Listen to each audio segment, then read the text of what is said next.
La ciudad de Alejandría fue fundada por Alejandro Magno en el año 331 a.C. y gracias a sus dos puertos naturales en el delta del Nilo, la ciudad prosperó como puerto comercial durante la dinastía tolemaica y durante toda la antigüedad. Fue una ciudad cosmopolita con ciudadanos de todo el mundo griego y tenía su propia asamblea y acuñación, convirtiéndose así en un renombrado centro cultural y de aprendizaje bajo la célebre Biblioteca de Alejandría. Tras el fallecimiento del fundador de la ciudad, Alejandro Magno, el primer monarca de la era tolemaica en Egipto, Ptolomeo I, se declaró faraón en el 305 y financió la construcción de un faro poco después. El edificio fue terminado durante el reinado de su hijo, Ptolomeo II, y las obras tuvieron una duración de 12 años. Cuenta la leyenda que los habitantes de la isla de Faro eran náufragos, de ahí que Ptolomeo I mandó construir el faro para ayudar a guiar a los barcos a puerto por la noche. Tan importante era la isla de Faros que llegó a convertirse en el origen etimológico de la palabra faro. La isla de Faros estaba unida al continente por una calzada, la Heptastadion, que medía alrededor de 1,2 kilómetros. Varias son las razones de la construcción del faro.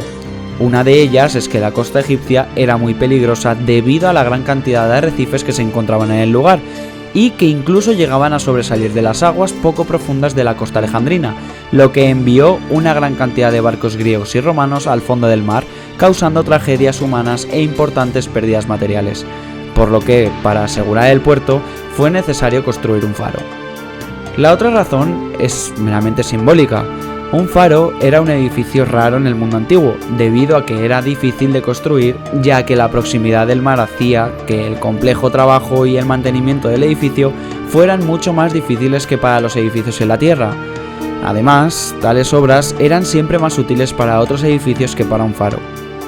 Construir un faro a la entrada del puerto fue, por lo tanto, no solo útil, sino que también fue utilizado para demostrar el poder de Alejandría y sirvió para difundir su nombre por todo el mundo. Según algunas fuentes escritas y gráficas, la enorme estructura medía entre 103 y 118 metros de altura, aunque algunas fuentes antiguas aseguran que la estructura podía haber llegado a medir hasta 160 metros, aunque esto solo es una leyenda. Debido a su monumentalidad, se convirtió en una de las grandes referencias para los navegantes del Mediterráneo en la antigüedad. La mayoría de los viajeros que dejaron registro del faro coinciden en que estaba estructurado y dividido en 4 partes. Una primera planta rectangular de más de 30 metros por cada lado que rodeaba la estructura, un segundo cuerpo vertical alargado que se estrechaba a medida que se ascendía, un tercer nivel en forma octogonal y por último la estructura más alta. En ella se instaló un espejo que durante el día reflejaba la luz del sol y durante la noche lanzaba a la lejanía la luz de una gran hoguera. Pero, ¿por qué esta construcción no ha llegado hasta nuestros días? De hecho, la explicación es bastante simple y se puede resumir en que el faro sufrió 2 grandes acontecimientos. Primero de todo, dejó de mantenerse y fue abandonado, y se encuentra en el siglo X severamente degradado después de que un terremoto causó la caída del tercer piso. En ese momento ya era inservible, y sin duda había pasado mucho tiempo desde que realmente estaba en funcionamiento. El faro podría haberse reparado y consolidado, pero la civilización árabe primitiva de la era musulmana no tenía la escala de la civilización anterior, por lo que les fue imposible recuperarse.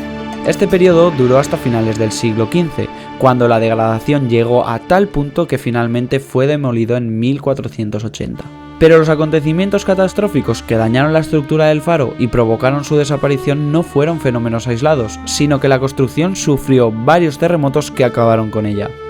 El faro se agrietó parcialmente y se dañó durante los terremotos del 796 y 951, además de colapsar estructuralmente en el terremoto del 956 y de nuevo en los de 1303 y 1323.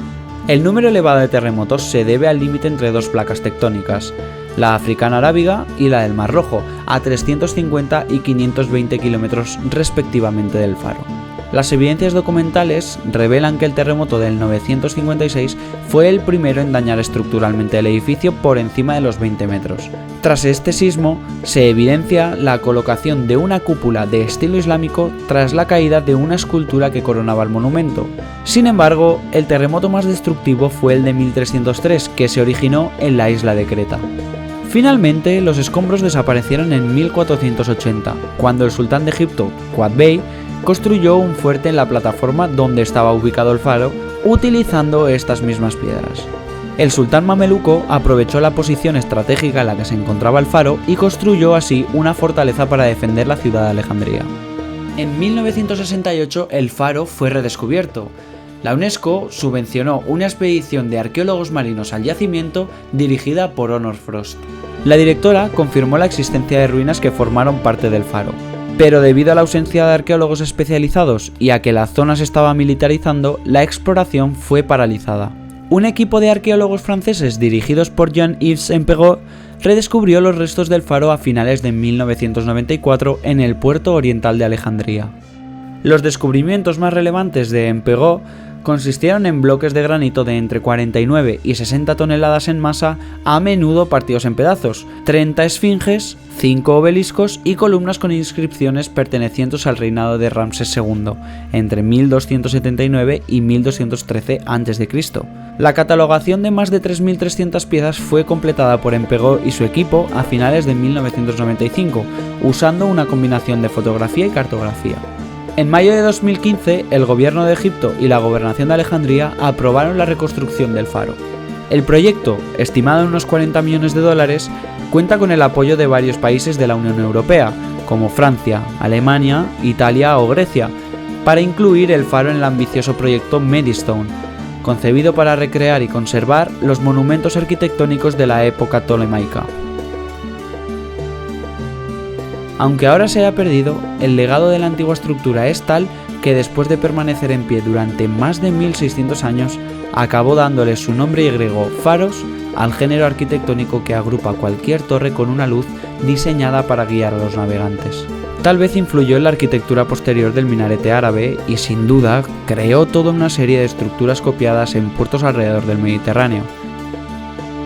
El faro fue, así, después de las pirámides de Giza, la estructura más alta del mundo construida por las manos humanas.